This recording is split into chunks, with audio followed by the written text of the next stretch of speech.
Hey, Reed, she's awake! Where am I? The red-headed young woman tries to rise from the bed, but is pushed back down into it by an extremely elongated arm. Another then taking out a small flashlight and shining it into her eyes. Welcome back. Try to relax. You've been in a coma for weeks. Well, here at least. What happened? I was hoping you'd be able to tell us. The divers found you in some sort of cocoon at the bottom of Jamaica Bay. When you didn't wake up, the feds agreed to transfer you here for treatment. Jamaica Bay. And where's here? Wait, that blue suit. Fantastic Four! You're Reed Richards, and you're Johnny Storm. The one and only, babe. But the ladies, they call me Torch. That's right, you're at the Baxter Building. The suits didn't know what to do with you, so they sent you here. Figured our equipment is better suited for treating a mutant. But fact is, you recovered on your own. It just took time. You remember us, and that's good. Do you know who you are? Jean Grey. Good. Your memory is intact after all this time. All this time? Reed, the X-Men said she died on the moon. Died? I've never been to the... How long? Since you died? Almost 3 years. What? But I don't remember dying. Wait. No, I did.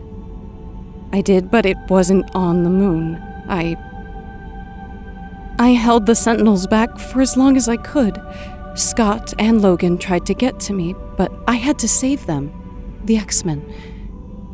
But then I died. Oh, my head. And when was this? Just before Christmas. That Christmas. Okay, what the hell is going on here, Reed? Didn't she get taken over by some, space firebird and go nuts? What? You mean the Phoenix? You remember that then? Yes. It came to me in my dreams, then finally into my mind as I died. It said it could restore me, but that it would take time, and that it wanted something in return. To experience life as one of us. It asked my permission to use my form. My God, is that who died on the moon? I better make a call. Wait here, please. Hank McCoy speaking. Hank, it's Reed Richards. You better come down to the Baxter Building right away. I'm afraid it'll have to wait, Reed.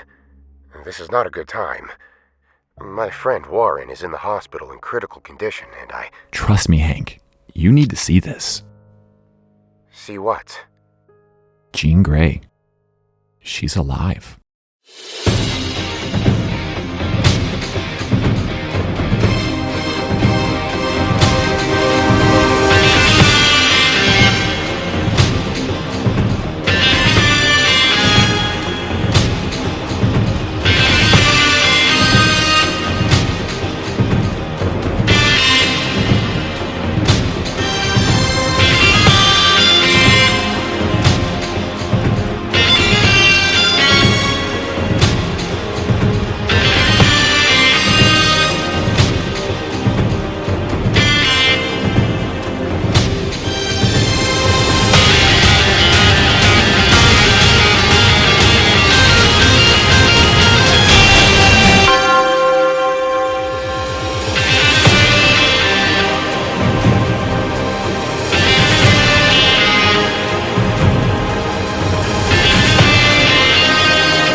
In the skies above New York City, a cloaked spacecraft hovers in wait. The vessel far more advanced than even that of the Shi'ars. On board, its commander approaches three figures as he emerges from the shadows.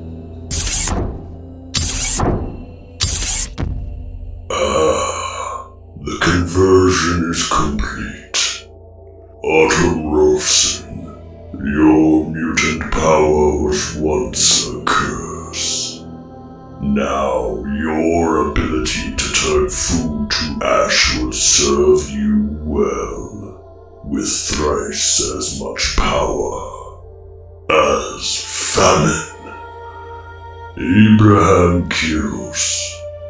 A mere few days ago, your war injuries would have seen you confined to a wheelchair, paralyzed from the neck down, a shell of a man. Now, you are war and plague.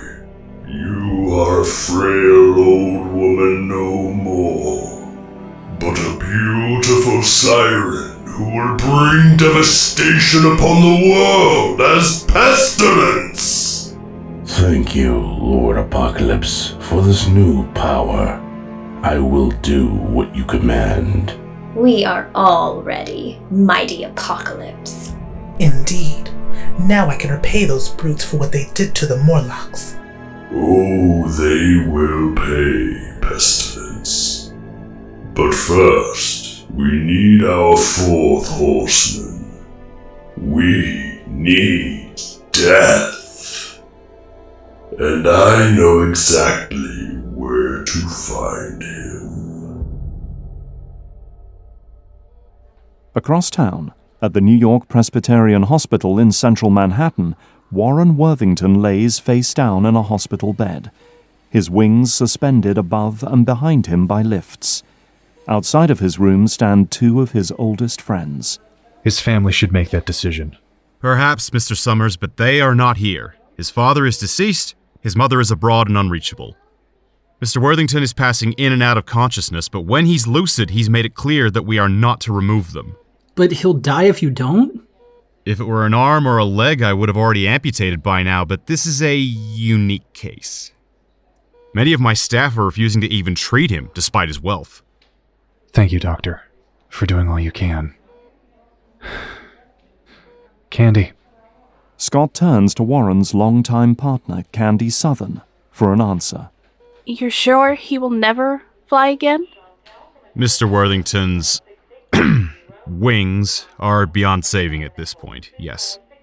At best, they will be a limp, useless hindrance. At worst, they could become infected and kill him. Then do it, Doctor. Don't tell us, tell him. I can't operate without his consent. You said he's in and out of consciousness. In that case, if you have reason to believe that he's not of sound mind, could you do it then? You would need to have power of attorney over him. I have it. His lawyers can verify it. Like you said, he has no one else, not even Xavier now. Perhaps we should wait a few hours to see if he wakes up again. You can ask Warren himself. Can it wait that long? I can't be sure. But the sooner we operate, the better. Every hour we wait, the risk of an infection spreading just gets worse. Then do it, Doc. We'll sign whatever you like and pray he forgives us. I'll need to talk to his lawyers. But as long as they agree and he doesn't regain consciousness, then... Alright. I'll give him 2 hours to wake up. After that, I'll take him to surgery once I have it all cleared. Okay. Thank you, Doctor. Candy holds herself, tears falling, as the doctor walks away. You okay, Candy? Not really, but we are doing the right thing. Right, Scott? I hope so. Say, Bobby, where's Hank? Oh, he said he had to run downtown for something important. More important than this. Bobby shrugs. Yeah. Stay with Candy. I need to call home and check in. Sure thing, Scott. Even if she isn't an imposter, which is more than likely the case, Why didn't you contact the X-Men as soon as she came into your care? Or myself? Or Scott, for goodness sake? Because I didn't want to get your hopes up, Hank. Any of you. I had to find out what she was first. Wasn't expecting her to wake up yet. I did plan to contact you, I swear. Well, what's done is done. May I see this simulacrum of my dear departed friend? Through here. The doors to the Baxter Labs opens, revealing the room beyond. Hank laying eyes on Jean as soon as she does in return. Hank! Oh! Jean rushes over and hugs him tightly in a warm embrace. You have no idea how scared I've been. I know of the Fantastic Four, of course, but my mind is a jumbled mess. Dr. Richards says I've been in hibernation for 3 years. Longer than that, if she's telling the truth. If? Why would I lie? My dear. Hank uncoils her arms from his neck and looks down at her with a mixture of sadness and resignation. You could be Mystique, or another shape-shifting mutant in disguise. This could be a trick being played onto our minds by Mastermind, if he ever recovered his own, at least. Hank, I don't even know who this Mystique is. It's me. I am sorry, Jean. If you are Jean. But I need more. You have been gone a long time, and many foes have risen who could simulate you. I ran a polygraph on her, so she's telling the truth. And her DNA is identical. As far as I can tell, this is Jean Grey. All of which could be falsified. Hank, ask me something. Something only I would know. Fine. Why did you leave the X-Men after Krakoa? The true reason, not the one you gave Scott. I was scared. Everything I knew had been thrown upside down. Logan was making me question my decisions, my relationship with Scott. And I wanted to experience a real life. And more than that, some cosmic being was calling me from space. I should have known I would never get to live that normal life. The Sentinels came for us anyway, simply for existing. And I paid the price. But the Phoenix gave me a second chance.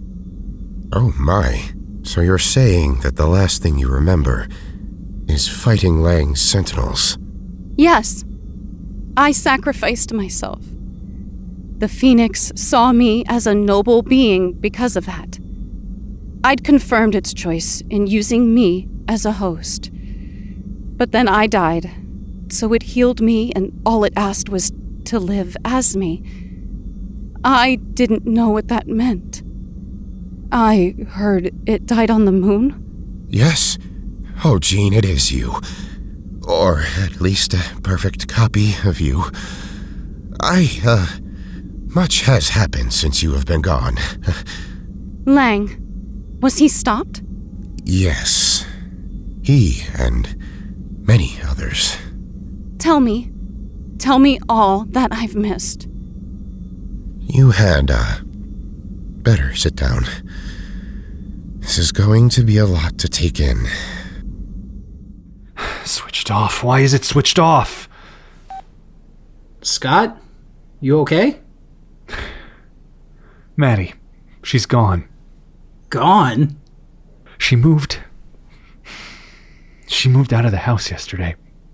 Handed over her keys to the landlord, took Nathan, and went somewhere from what the neighbors told me. She hasn't picked up the phone since I got here, and now her phone is switched off altogether. No responses to any messages either. Oh my, do you want to go look for her? Yeah, after. Once Warren is stable. When I know he's okay, I'll track her down. How are you gonna do that? I don't know, Bobby. I don't know. Sorry. No, it's okay. My mind is racing 1,000,000 miles an hour. Where could she have gone? The former X-Man known as Iceman walks up to his old friend, placing a hand on his shoulder. We'll all come, and we'll all find them. Her and Chris. Nathan. Huh? We decided to call him Nathan. Christopher is his middle name now. Well, we'll find Maddie and Nathan, okay? I hope so. I can't lose them like I lost. Yeah, I know. The two look up as a man in a business suit walks down the corridor towards them. Gentlemen, I'm Warren's lead attorney, Cameron Hodge. I came to verify Mrs. Southern's power of attorney over him. Bobby grabs his hand and shakes it. Hey, so they're gonna operate? Yes, I agreed that he isn't of the right mind right now, and frankly, his life may be better without those wings. What? He doesn't think so. No, of course not. But the facts remain. Unlike your eyes, Mr. Summers, Warren can live without his wings, and he would be, for the first time in his adult life, a normal man. Yeah. Great. How do you know about my eyes? I know everything, Scott. It was required for me to use Mr. Worthington's money to settle many lawsuits relating to the X-Men's activities over the years. Stockholders don't take kindly to seeing their figurehead flying around during an assassination attempt of the future president. The X-Men saved President Kelly. Yes, of course. Shall we? I believe they're headed to the OR now. Sure. Bobby? Lead the way, boss man. Now who's the one lying, Hank? That's absurd. Please tell me you're joking. I am not. It is why the four of us have limited contact with the X-Men in the mansion these days. Scott seems to have made amends somewhat with Magneto, but some wounds never truly heal. And frankly, they are not the team we started under his leadership. Storm has lost herself along with her powers. Wolverine is let off the leash to kill and maim. And Magneto was the one who sent Warren into those Morlock tunnels alone, without backup. He is as much responsible for Warren losing his wings as the Marauders. Oh, Warren. Where is he now? In the hospital. The doctors are saying he will never fly again. It's why we're all here in the city, to be there for him. Me, Bobby, and... Scott. You said he got married. Had a child. Yes.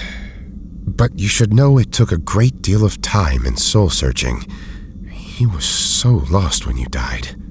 You mean when the Phoenix died? Are you not one and the same? No! I would never do the things it did. It took my form, my memories, everything I was, and then twisted it into darkness. Made my name be listed as a murderer, as genocidal evil. That was not the deal I made. You said yourself you didn't understand it. And truly, how are we to know that it wasn't the original and you the copy? A backup gene it made in case it fell. Don't say that! I'm me! More me than that evil creature. Perhaps. But you must understand, Jean, that to us, that was you. Twisted by a powerful, cosmic force who couldn't handle human emotions and desires. But you, nonetheless. To Scott, I murdered that alien world. No, he never saw it that way. I believe he saw the Phoenix as a separate entity that looked like you. He had no idea how right he was, it seems. And you? Did you believe that? I was unsure. But we stood by your side, all of us, until the end. No matter what the Shi'ar said you had done. That wasn't me. All right, fine. It wasn't you. So now what, Dr. Richards? Is she free to go? I have no reason to hold her, and neither does the state. Honestly, the truth behind what happened to her was classified by S.H.I.E.L.D. anyway. As far as the world knows, Jean Grey died in Manhattan, just like she said she did. That will make things easier. So, Jean, where do you want to go? The mansion? No. I want to be there for Warren, too. Take me to the hospital. But Scott is... I know. Take me there, Hank. Please. Very well. But perhaps you may wish to change first? All right. We have several rooms with an ensuite you could use, Jean. Okay. Thank you. Indeed. Many thanks for all of this, Dr. Richards. Anytime, Dr. McCoy. Scott Summers sits in the waiting room in a panic, calling everyone he knows back in Alaska to see if they can locate his family. But after hanging up a call with a neighbor, Scott's phone lights up with an incoming call instead. Hank, where are you? It's been hours. I'm still at the Baxter building. A friend wanted to shower and change before coming with me to the hospital. And honestly, she also wanted some time to prepare. A friend? Sue Storm? Not exactly. Hank, where have you been? Warren is having his wings removed. Oh, my. Well, let's just say that you'll understand once you see her. Who? Wait, Madeline? She's there with you. Scott's raised voice gets the others' attention in the waiting room now. No, Scott. I don't know how to tell you this, but seeing her without being told will be assuredly cruel. Hank, just tell me. Jean, Scott. She's alive. Reborn, as it were. And she has no memory of anything since dying and becoming the Phoenix. Scott Summers does not answer, just goes pale white, paralyzed in shock. Tears form.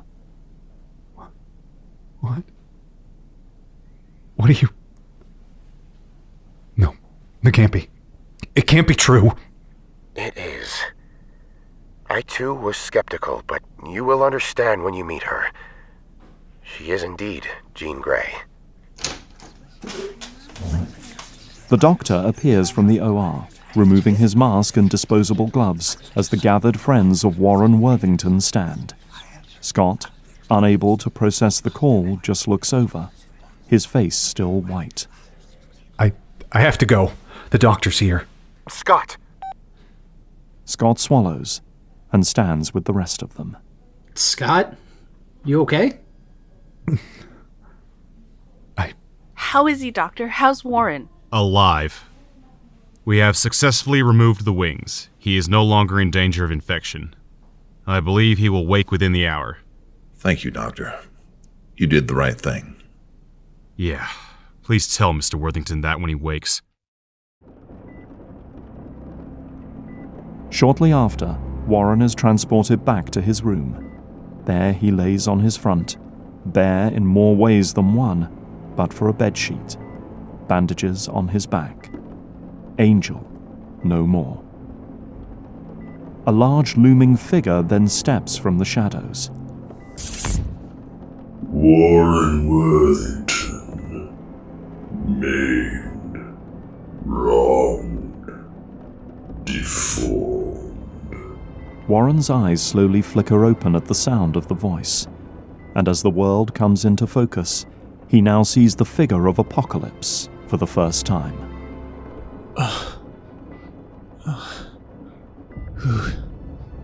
Who are you? I am your salvation. I can restore what was taken from you, and so much more. Taken? Oh!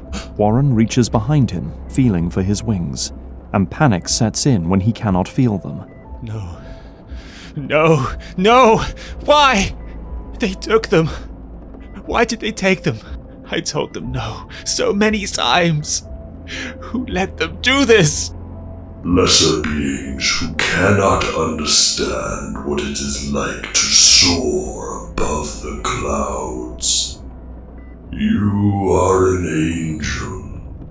They are mere mortals. What the hell are you?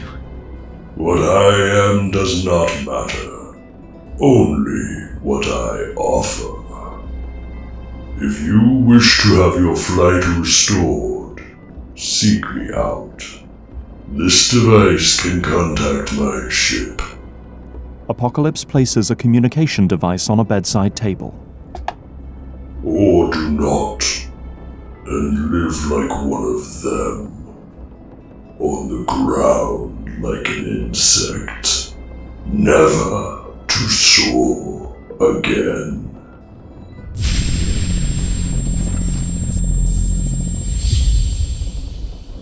And in a streak of flashing light, the giant robotic figure is gone. Lauren, you're awake. Candy, you did this. What?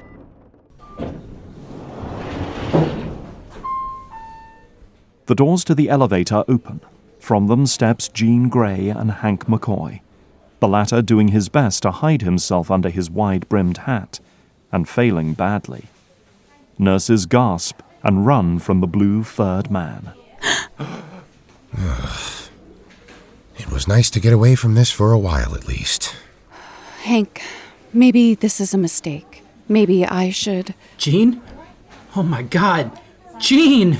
Jean forces a smile onto her face as Bobby Drake runs over to her, throwing himself at her and grabbing her in a hug. How? How are you here? I don't believe it. But you're real. I'll explain everything, Bobby, later. But first, I need to see Scott. Oh. Okay, that's what the phone call was about. Makes sense now. He's, in the waiting room. He kind of just shut down after being told about Warren. Didn't know why, didn't want to tell me, but now I know. Holy crap. Jean smiles and walks off down the hall towards the waiting room, leaving Bobby with Hank. Hank, the fuck? Language, Bobby. Even untimely resurrections is no reason for that level of expletive. Hank, it's Jean. She's alive. I know. But we watched her die. On the moon. Indeed we did. But I can't use the F word. No. Okay, start talking. Now. And in the waiting room. Scott? Scott Summers looks up with a start, shaken from his near catatonic state, as he confirms what he was told of with his own eyes. Jean. How?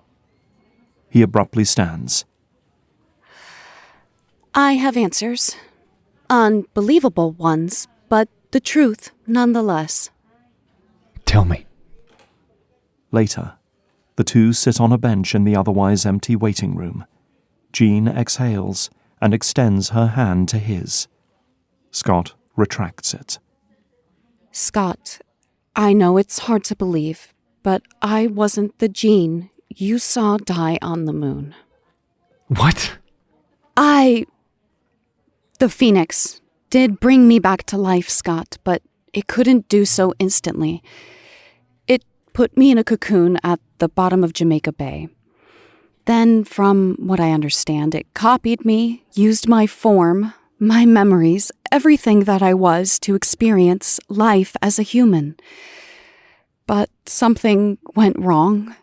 It liked the worst sensations too much.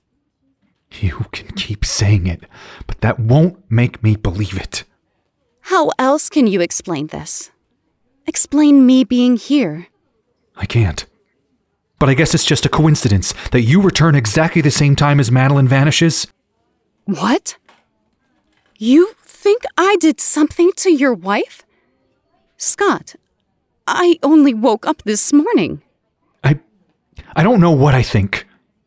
All I know is that I mourned you. Painfully twice. And I moved on. From the X-Men, and finally from you. Now, just as I lose my new life, here you are. Who are you, really? I'm the woman you loved. The girl you crushed on the moment I arrived at the school. The girl you had your first kiss with. Who you lost your virginity to, just as I did to you. The girl who was with you in Genosha when we needed each other most. No, it's a trick. Scott stands and flails his arms to bat her away. Scott! Stay away from me. Just get away. Scott runs off, to where he does not know. Behind him, Jean lowers her head and weeps, all of the insanity of this day hitting her all at once, and the tears don't stop for hours. Days later, Warren Worthington is once again back on his feet, using crutches to aid him walking until he can get used to not having his wings as counterweight. He walks towards the hospital ground floor exit. Take it easy, Warren. I'm fine. Everyone stop crowding around me and stop treating me like I'm a cripple. Hey, whoa! Warren, dude, you can't say things like that these days. Huh. Like you care, of all people, Bobby. What? We barely hear from you for years, and now you want to come back and act like you care about me. Now this has happened. I don't need your pity. Warren! For your information, dude, I was living a normal life. Occasionally going on classified missions with the Defenders. But between that, I was an insurance salesman. You could have picked up the phone at any time too, man. But I guess I wasn't in your world without an X on my belt, huh? Whatever. Let's all calm down. At least you two are here. Scott and her. Too busy to be here, I suppose? You know why they aren't here, Warren. And her happens to be Jean, your former best friend. Yeah. More soap opera in the lives of the perfect couple. Meanwhile, I'm left like this, maimed. Thanks to all of you. Hodge and I did what we had to do to save your life, Warren. Yeah? Well, maybe you should have let me die. You don't mean that? Don't I? Without my wings, what am I? Just some rich twit with no purpose in life. At least Hodge did it out of ignorance. You all should have known I wouldn't want to live like this. Especially you, Candy. I had to save you. Yeah, thanks. Hodge. Yes, Mr. Worthington? Have my driver bring the car around. I'll be leaving now. Alone. Warren, you're angry. I understand, but... No, Hank, you don't. I was living my best life until I picked up that phone to Magneto. And while you all ignored him, I actually went to help. And look what it got me. Well, from now on, the X-Men and anyone else in the poor mutant community can do without me. And with that, Warren leaves, hearts broken in his wake. Days more pass, and Warren Worthington wallows in his misery, not returning any calls. He drinks and he broods in his penthouse, until finally, on one lonely night, he looks across the room to a table, on which the communication device Apocalypse gave him sits. He exhales and stands, walking towards it. Warren stops at the sound of his phone ringing, walking over and picking it up. He sees the caller ID of Cameron Hodge. Hodge, it's late. I know. I was just leaving the office and wanted to check in to see if you've signed that new will yet. Yes, I have. Hard copy is here, and a digital scan is with your receptionist. Ah. Maybe I should have asked him first. Sorry to bother you, but are you sure about these new terms you've agreed to? You don't want to leave them anything. Even candy? That gold-digging whore can choke on it. She was only ever with me for my money. I won't let her see any of it. Indeed, but your family. My mother has more than enough to live on since Dad's death, and there is no one else who deserves it more. Well, I thank you. And sorry again to bother you. Good night, Warren. Warren sneers as anger overcomes him for his so-called friends who did nothing while Candy let them take his wings. He then reaches and picks up the communicator. Hello? Are you there? It's Warren Worthington. Ah, finally.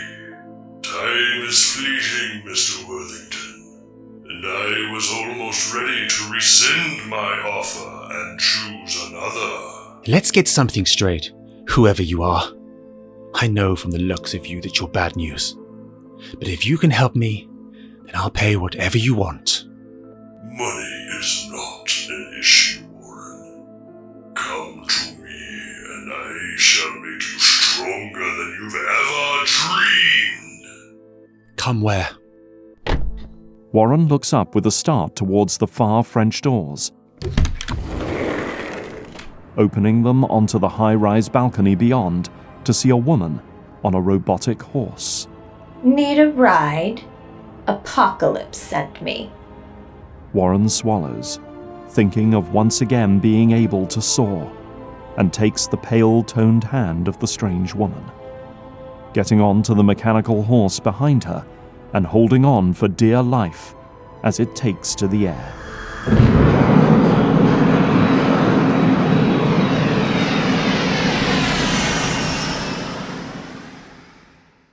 Across town, in a much smaller apartment, sits Jean Grey.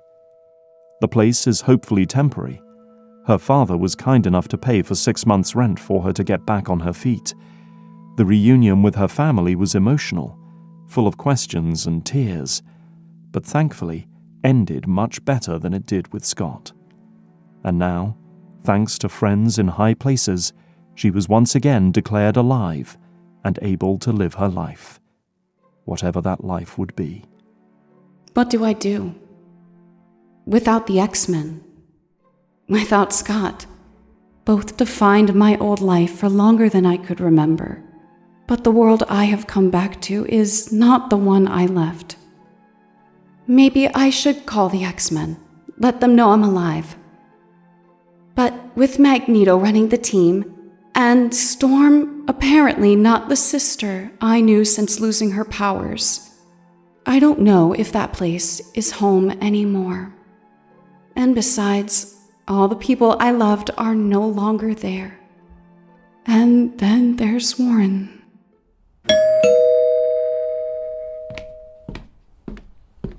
Hello? Scott! Can we talk? Of course. Come in. Nice place. It's not what I had before I died, but it's home. Yeah. So, Jean, listen, I want to apologize for how I acted the day you came back. I was overwhelmed between Warren, the massacre, and my family going missing. I think my brain just couldn't handle anymore. Yeah. You were a jerk. But Hank and Bobby explained things to me. I can't imagine what you're going through. And me being back alive on top of it. Any news? No. Maddie and Nathan have just vanished off the face of the earth. Oh, Scott. I'm so sorry.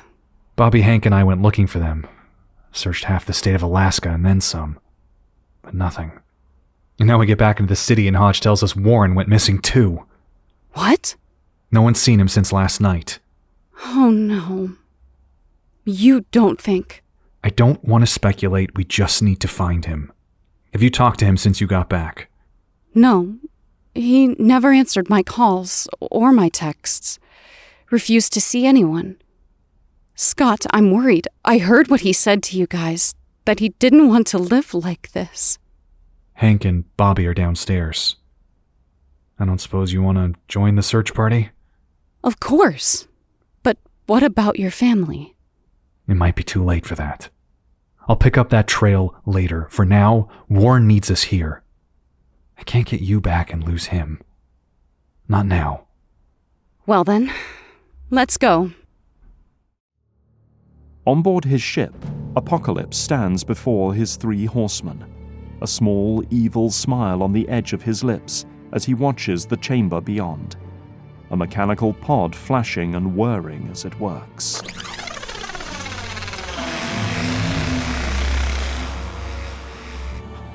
Ship, Conversion complete.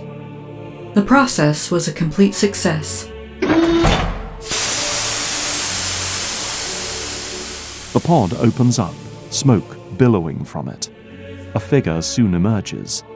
Warren Worthington, or at least he used to be. His body now covered in a blue and pink techno bodysuit, his face by a skull mask. As he steps forward, razor-sharp metal-pointed wings shoot out to either side of him. Yes, welcome, my fourth horseman. Now rise, my Archangel of Death!